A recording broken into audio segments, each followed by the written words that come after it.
Get ready. Helena Hustle is now live.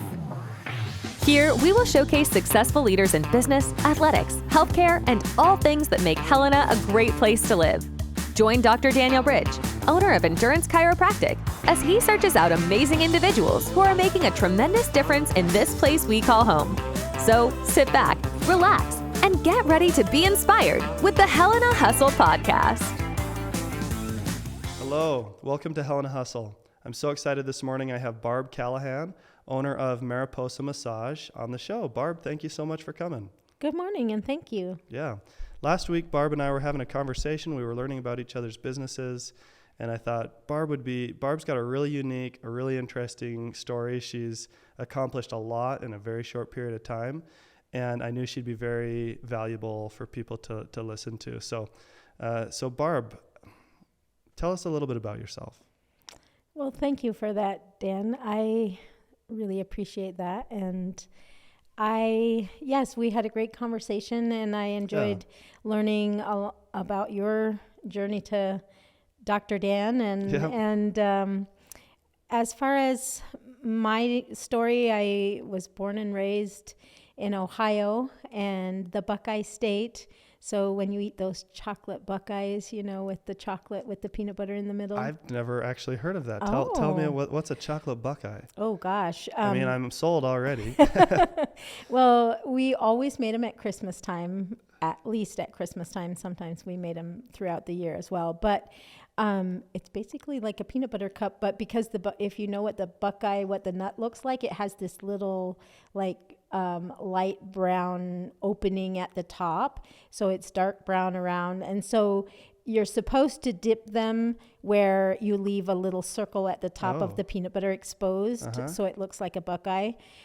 So it's called a Buckeye, but it's kind of like eating a peanut butter cup. And if you do it like I do, and I'm always in a hurry, I just dip the whole thing, and so we call them peanut butter balls. Okay. So I'm exposing my ignorance, but I don't know what a Buckeye is. I've seen the leaf on the football jerseys, but what's a Buckeye? It's a nut? It's a tree that produces a nut. Really? It's called the Buckeye. Interesting. And the Ohio is called the Buckeye. Like Montana's the Big Sky State, or the Treasure State, the Buckeye State. Yeah, okay. I and knew the that, so. Ohio State, Ohio State Buckeyes. So yeah. So I was born and raised in an Amish family in Ohio. And most of my growing up years was on a farm, working. What did your family specialize in, a specific job? We had dairy farm, so lots of milking cows and haying and crop farming and stuff in the summertime, and lots of gardening and chickens. I have this funny story about it. I would have to go. We had this on the one farm that we lived on. We had this huge chicken coop, or at least it was huge when I was like 10 years old.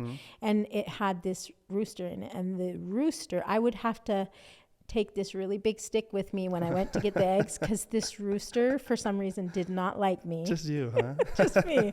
And he was mean. Really? Yeah. That's crazy. That's like my nightmare story from my childhood. So he got whacked a few times. He had to get at least, hold him off. Yeah. And yes.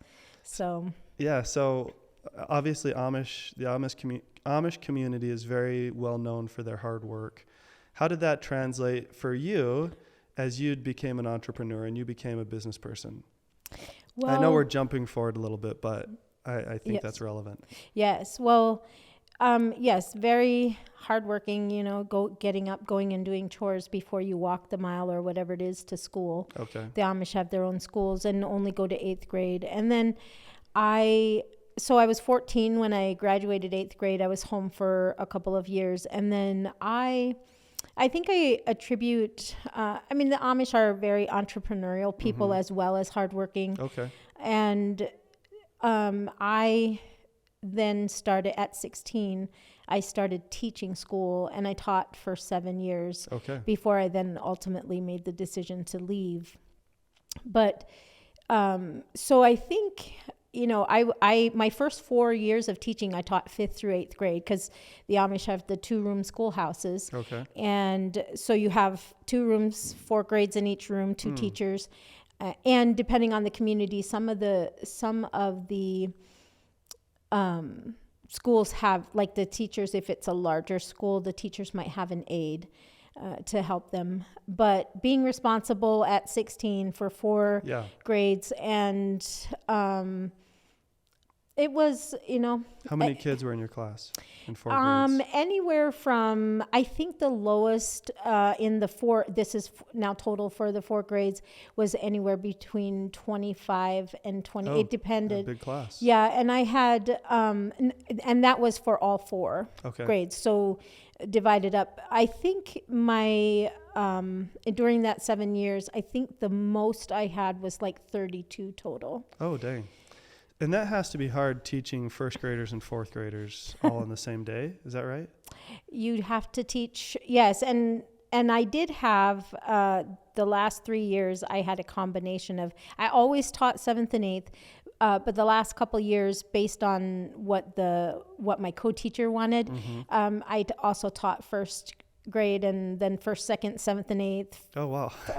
Last year, I think the last year I taught was 3rd, 4th, 7th, and 8th. Okay, so you did it all. It was a combination. I ended up teaching all 8 grades during my 7 year. 7 years, wow. 10 year. And so I think that responsibility and really has shaped me in being able to now fast forward to starting my business. And that's great, which I want to get to in a second, but learning a little bit more about you.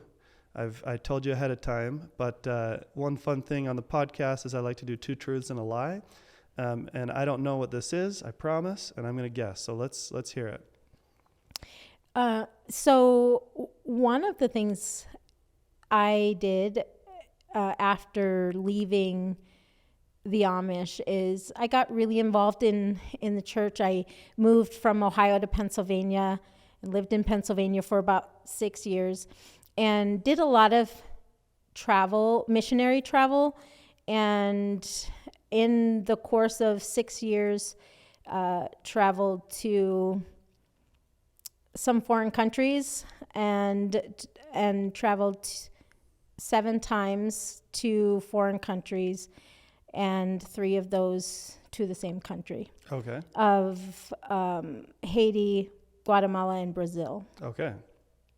So that's one? That's one. Okay.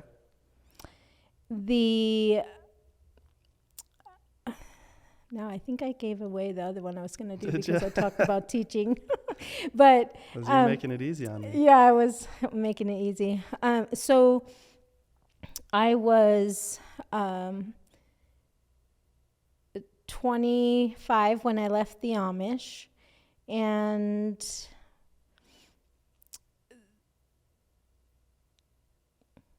what was the last one I was going to say? Because I gave it away. And I was 32 when I had my first child. Okay. I'm going to say you were younger than 25 when you left the Amish. Was that the lie? That was the lie. Oh, it was. Okay. How old were you? 23, actually. Okay. Yeah. Did I tell you that when we talked? I couldn't remember. Maybe. I don't remember us talking about that. But okay. So you did a lot of traveling. I did. That's yes. Awesome. Yes. I traveled to in 97 was my first. I went to Brazil and Guatemala, and then I traveled to Brazil a number of times. Just for fun, or were you on No, it was on mission short-term mission trips. We were anywhere from 2 to 3 weeks each time, and then also traveled to Guatemala in 98, and then Haiti. I think Haiti was around 2000. Wow. What was your favorite place, or what sticks out in your mind? Well, Brazil was amazing. We traveled all over Brazil. Brazil is a big country. Oh, yeah. We did a lot of hours in the bus. In Brazil, we traveled to a lot of different cities. Sao Paulo was the main city that we were in, but we traveled to others. as well. And then I think Guatemala and Haiti were truly, I don't want to say traumatizing, because it really opened my eyes. I mean, here's this little Amish girl that, barely been off the farm, and now I'm in these foreign countries where I just remember coming home and being extremely upset. Like seeing the poverty? Seeing in Haiti, I met this 9-year-old little girl who, I'm trying not to get emotional here, because I always get emotional when I share this story, because there's this 9-year-old little girl. They have no home. They're just wandering around. She has a younger brother who's 7, and then 2 toddlers. One baby she was carrying on her hip, but both of their parents had passed away, and so they just they never knew from one day to the next where their next meal was coming from, and they just depended on somebody in the community being willing to give them some. So it's just things like that. Guatemala City was quite interesting. I mean, the armed guards at the banks, at the post office, the Coke truck, which I don't know, you'll have to go Google, but they have like these trucks that haul the Coke bottles, which are the glass bottles, and they have no walls on the side of the truck. Right. And so they have these armed guards at the back, in the front seat, on the front of the,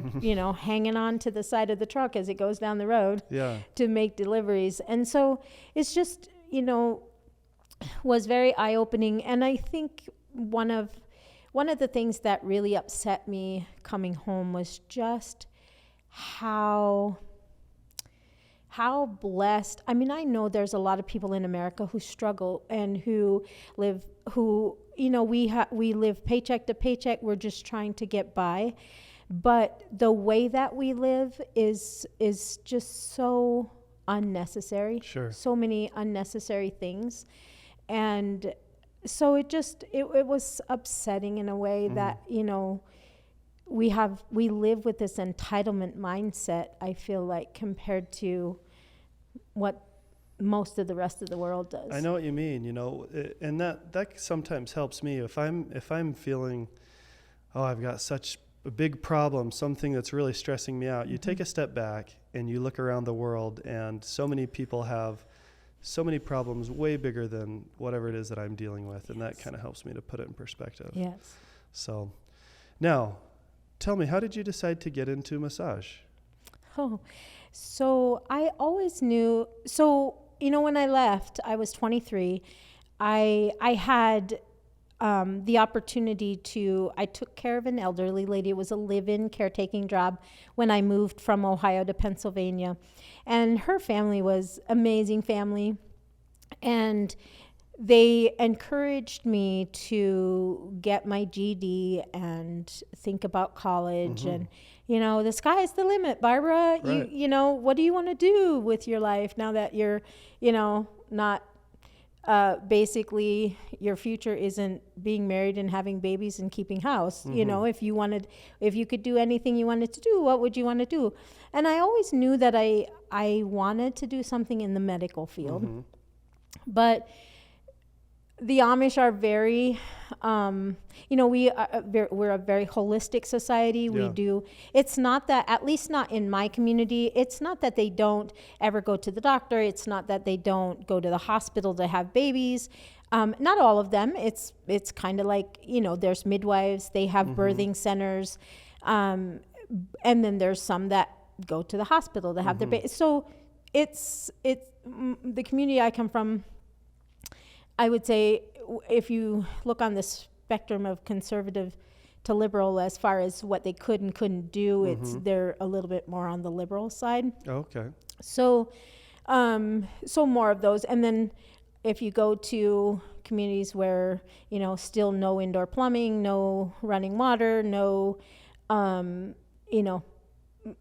of any of the modern conveniences. So you have that on one end of the spectrum all the way to So it's kind of like politics. Yeah. It's like you have the very ultra conservative all the way up to, communist. Sure. So you have the same kind of thing in the spectrum of I did not know the that. Amish. I didn't know there was a spectrum. I guess I just figured everybody kind of lived by the same rules and the same lifestyle.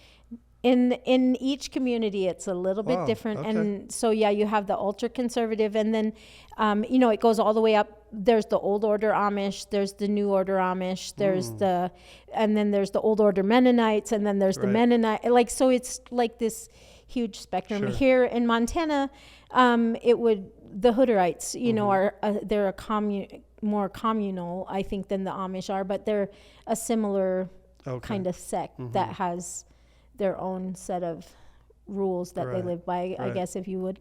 But anyway, I was encouraged to, go get your GED. And have you thought about college? What? No, I haven't.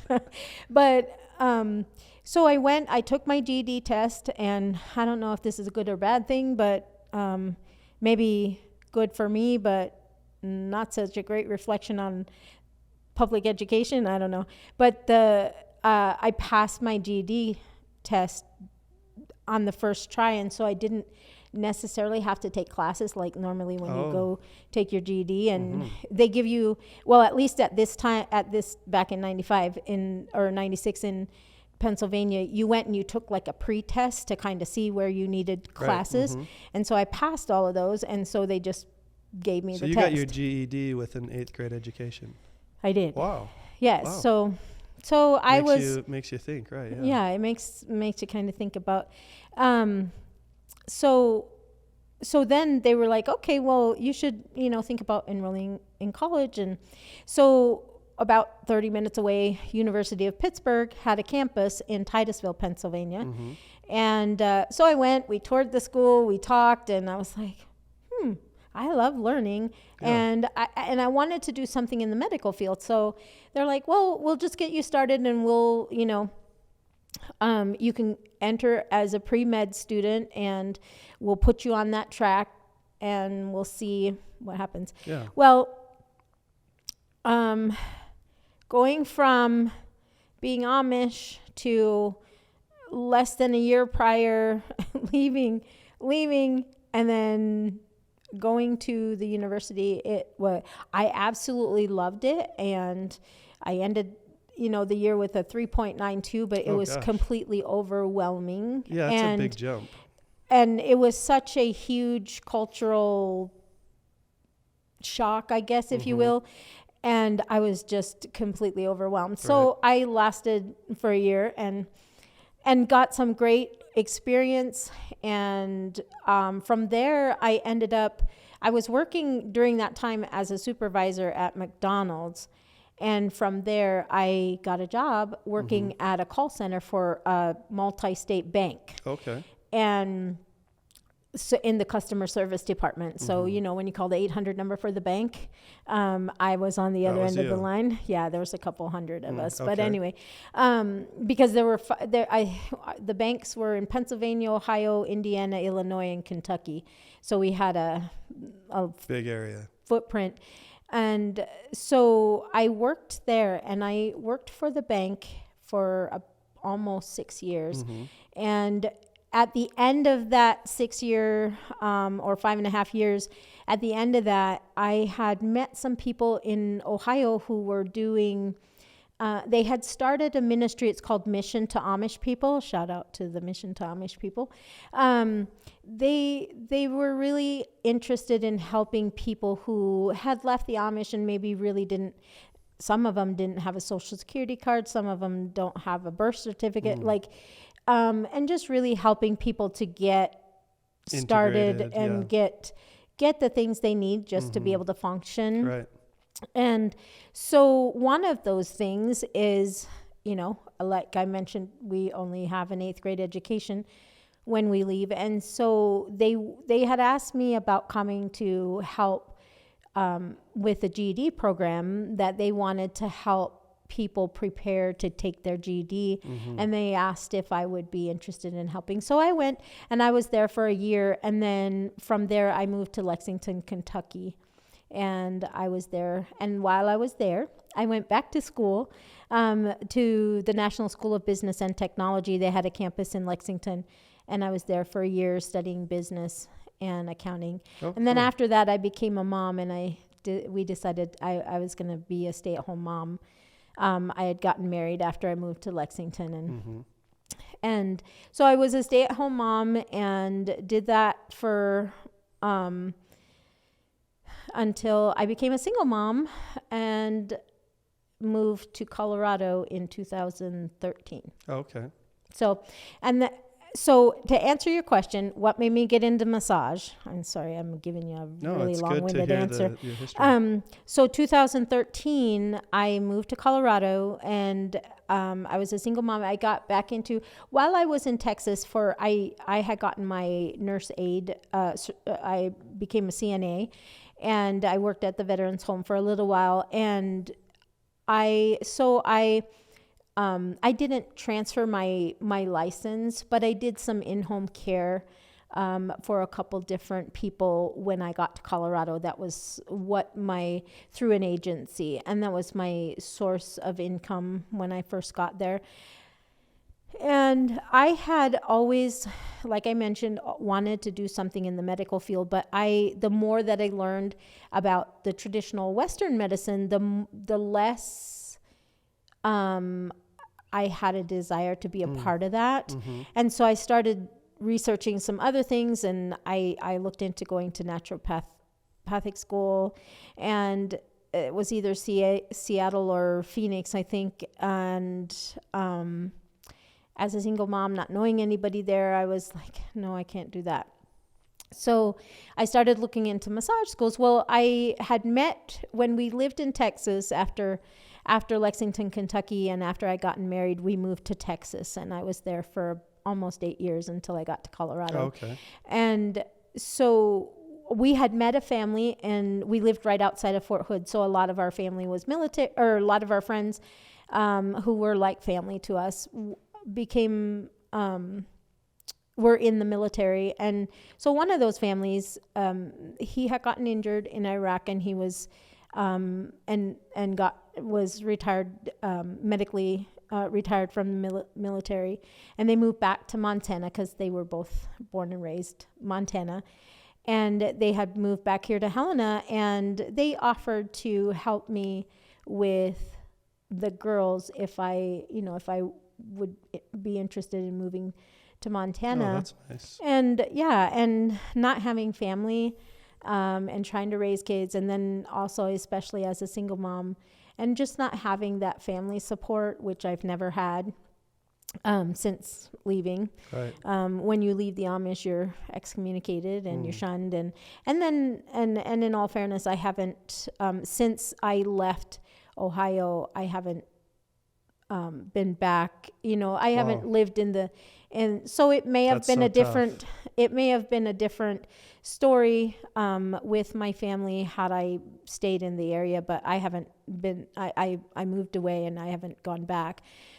But so after they made that offer, I did some research on massage schools in Montana, and I knew I wanted it to be a massage school that focused on the therapeutic aspect. Not that there's anything wrong with Swedish massage that you can get from the spa, or hot stones, or all the pampering stuff. That's very vital and important in people's health and well-being, especially mental health and well-being. But I just knew with all of the pharmaceuticals, like seeing people who were taking 7, 8, 9, 10, all with chronic pain, and I wanted to offer some hope to these people. And so I did some research on the schools, and unfortunately, Montana only requires 500 hours to become licensed as a massage therapist, something I'm hoping that we can make some changes to in the next couple of years. But because I just really feel like I went to a 1,000 hour program, and I feel like we skimmed the surface of many different things, because massage therapy it's so vast in the very various different. It's kind of like, you know, you can be an MD, or you can go down 20,000 different lanes and be a specialist in something.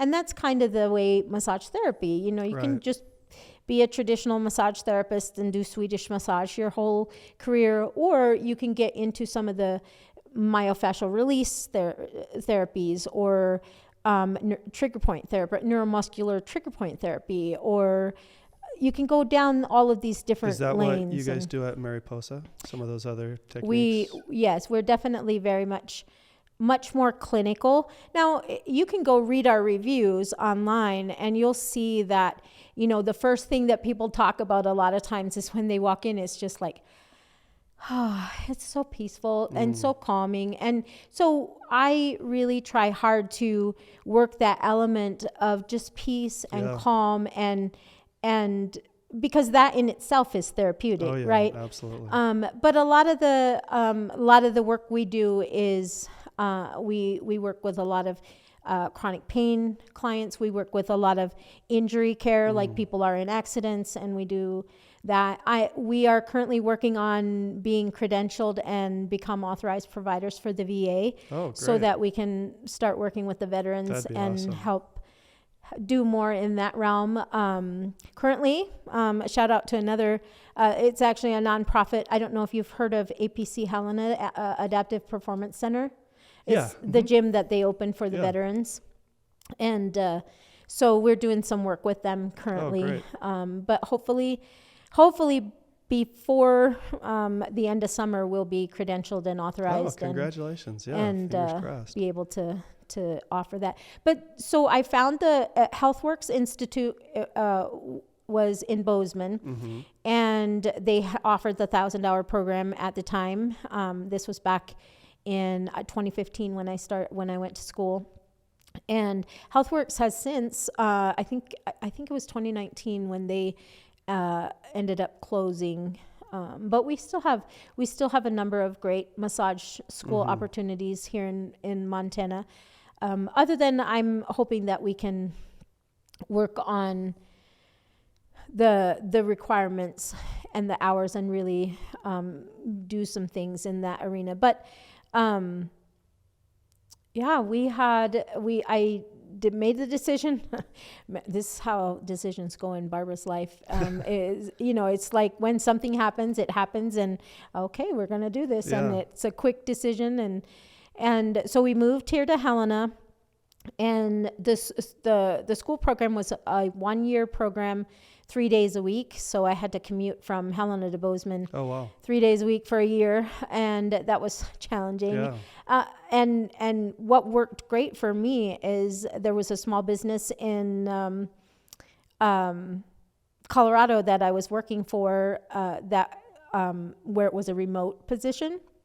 So I was they let me keep my job, even though knowing that I was going to go to school and eventually I was leaving. They let me keep my job and bring that with me. And I am forever grateful for that, because that allowed me to work from home and work on the days that I wasn't in school, because school was 8 to 5. So I had to leave at 6:30 in the morning and didn't get home until 6:45 at night. Wow, you know, long days. Yes, Monday, Wednesday, Friday for a whole year. So that was a challenging year, but I survived. And October 15th of 2016, Dr. Ben Clack, another chiropractor here in town, he rented a room to me 2 days a week to start, and that was... And it was Mariposa Massage then, right? Right from the Yes, beginning. Mariposa Massage and Healing Center was my... and I always had this vision of...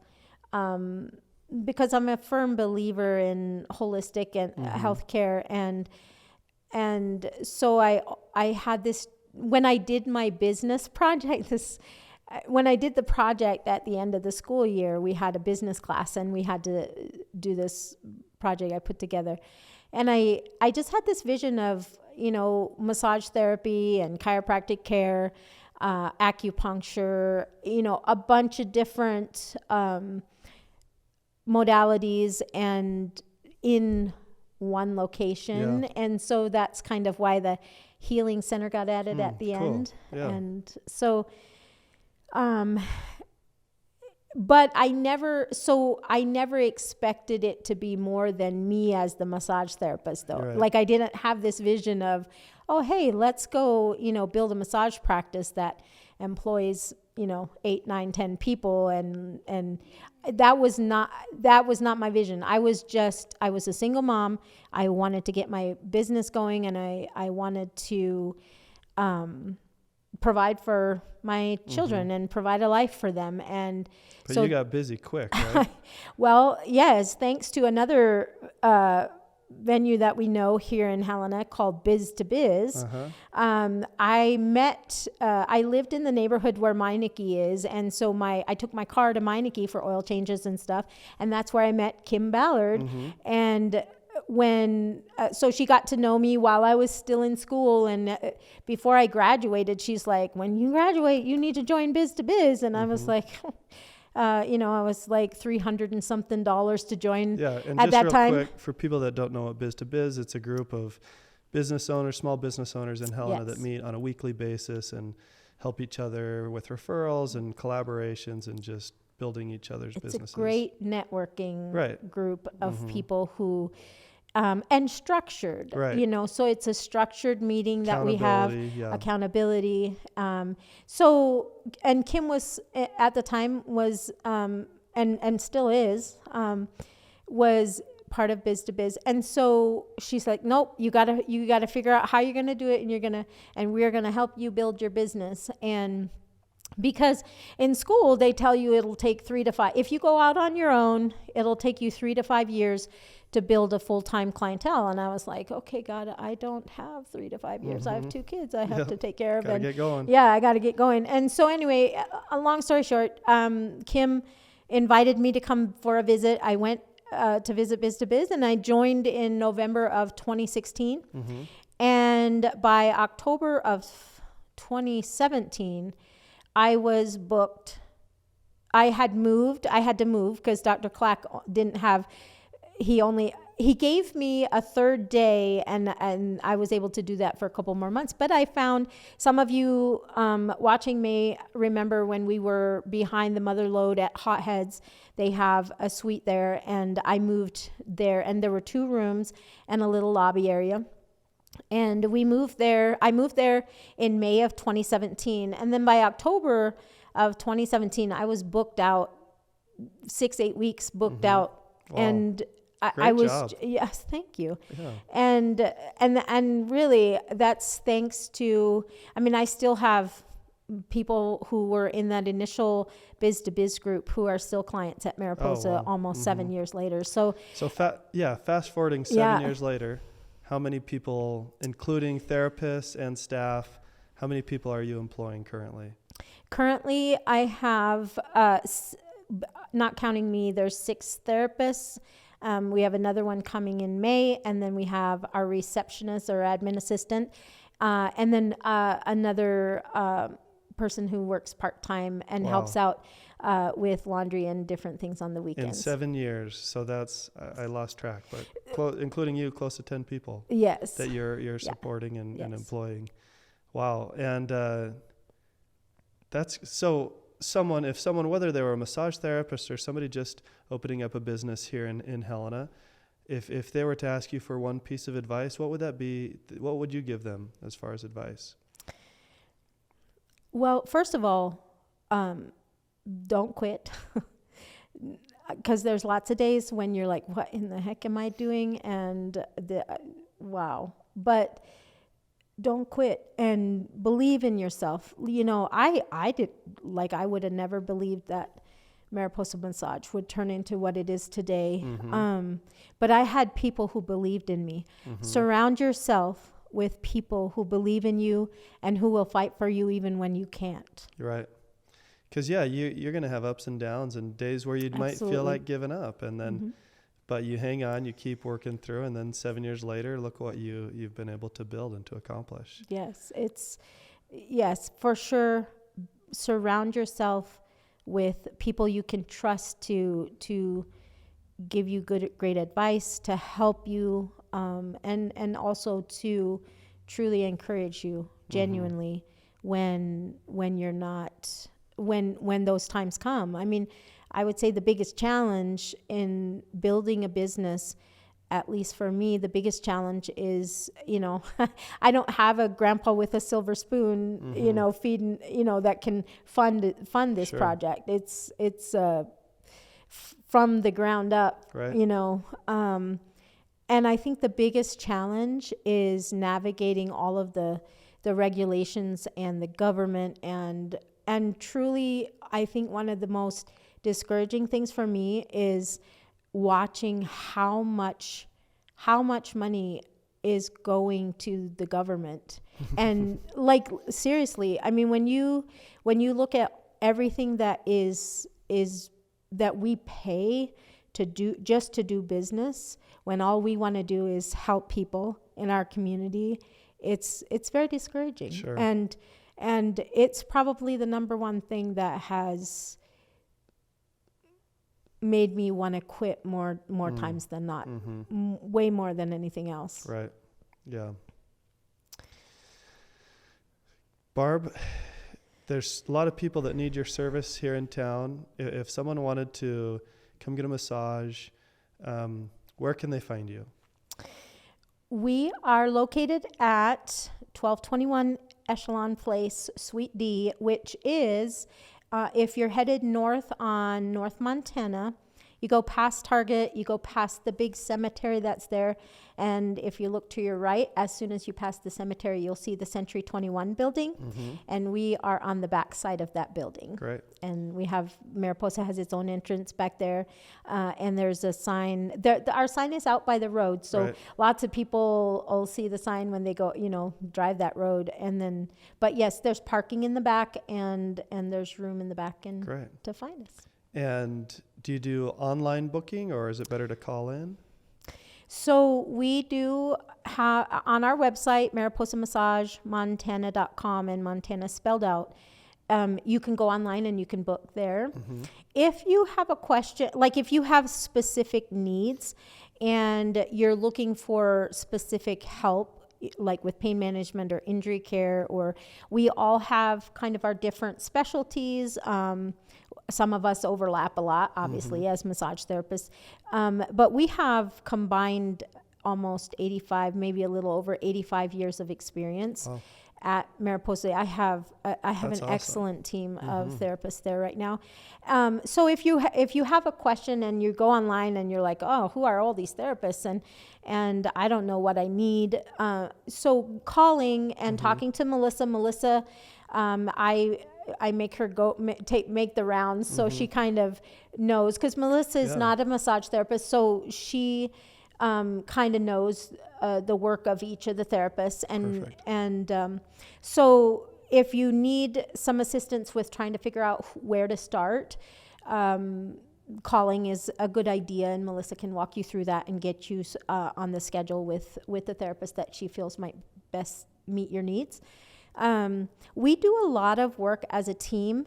Also, we have clients who, they like this about that, like they're willing to try a couple different therapists. Like if the therapist they normally see is not available when they want to come in, they'll go see somebody else. And then they find that I like what she does here and I like what she does here. And so, and then also when we have complicated cases, we collaborate and we work together, and we do whatever is necessary to best help meet your needs and what you're coming to achieve, the goals that you have.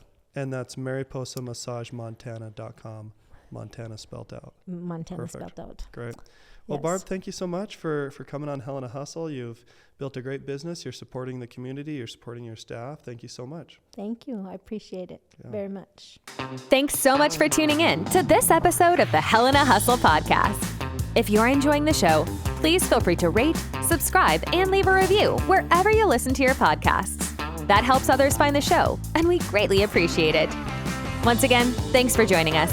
And we'll catch you in the next episode of the Helena Hustle podcast.